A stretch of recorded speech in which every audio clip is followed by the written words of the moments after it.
Thomas McKay had lived all his 40 years on the Montana plains, watching the seasons rise and fall, the grass turn from green to gold and back again, and the mountains remain steadfast in the distance.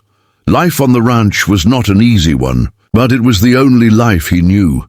Since his wife had passed away, taken in childbirth by a cruel twist of fate, Thomas had raised his 3 children alone.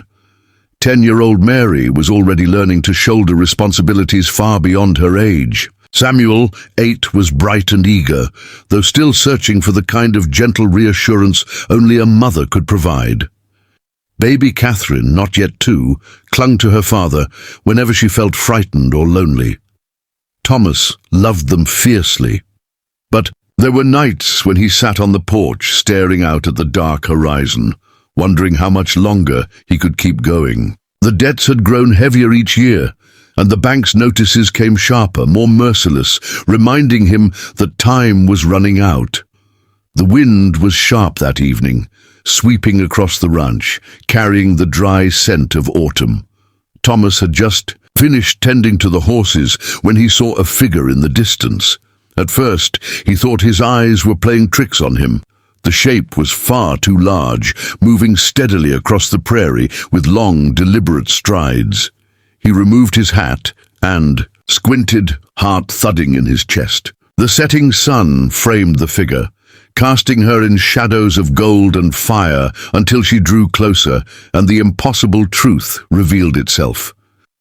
She was a woman, towering nearly 8 feet tall, with limbs long and graceful, but heavy with weariness. Her dress, what remained of a once beautiful wedding gown, was torn and soiled, streaked with mud and dust.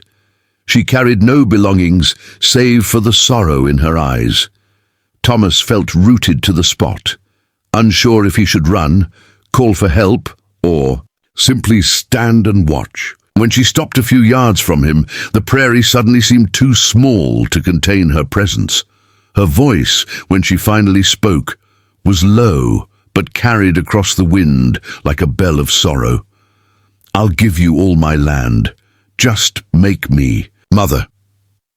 Thomas felt his breath catch in his throat. He had heard many strange stories told by the native elders and wandering trappers. Tales of giant folk who once roamed the valleys and mountains, spirits of the earth who lived between man and nature, but he had never believed them. To him, they were bedtime fables, half-truths told to entertain or frighten children. And yet here she was, a living testament to the old stories, standing in front of his weather-beaten ranch with desperation written on her face. He swallowed hard, removing his hat in a gesture of respect. "Ma'am, I'm not sure I understand." The woman sank slowly to her knees, bringing her face closer to his. Though her size was intimidating, her eyes carried no malice, only an aching loneliness that made Thomas's chest tighten. "My name is Elena," she said, her voice breaking. "I'm the last of my kind. The others, they are gone. My husband-to-be fled when he saw what I truly was. He could not accept me, could not bear the sight of a bride too large to fit the mold of ordinary life. And so I was left abandoned, cast aside. But I still have land, vast valleys, rich with gold and timber, land untouched and waiting. I can give it to you, Thomas McKay. All I ask in return is a family. I want to be called mother. I want children, to love, even if they are not mine by blood." Thomas's weathered face shifted with unease and wonder. How did she know his name? How did she know the weight that already threatened to crush him? He thought of his children waiting inside, of Mary struggling to fill her mother's shoes, of Samuel, who often woke in the night asking for comfort, of Catherine, who would never know the gentle touch of her real mother's hand. He thought, too, of the bank notice folded inside his pocket, a cruel reminder that soon his ranch would belong to someone else. "What you're asking?" he began slowly, his voice tight. "It isn't a small thing. A family is no bargain, no business deal. It's love, care, devotion. It's—" Elena's tears began to fall, heavy drops striking the dirt like summer rain. "I know," she whispered. I know I look different, but I can be gentle. I can learn. I have lived in loneliness for too long, and I want to give everything. I'm to belong somewhere, to love and be loved in return. Please." Thomas turned toward the small house. The windows glowed faintly with lamplight, shadows of his children flickering against the curtains.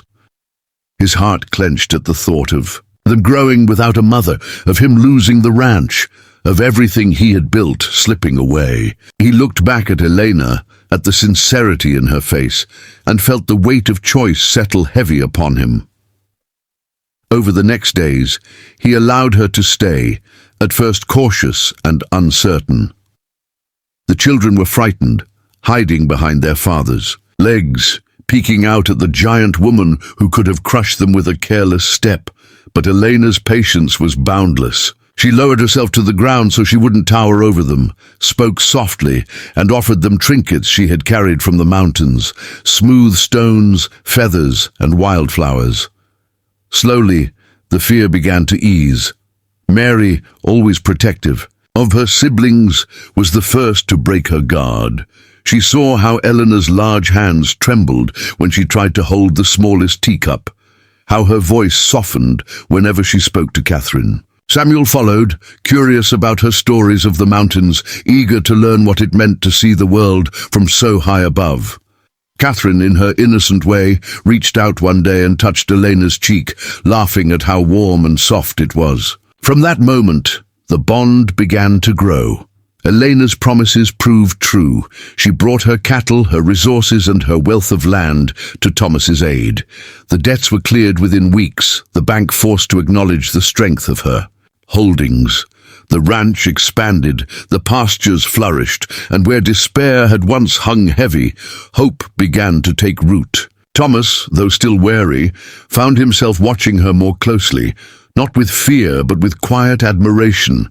She was strong enough to lift a beam alone, yet careful enough to stitch a child's torn sleeve with clumsy dedication.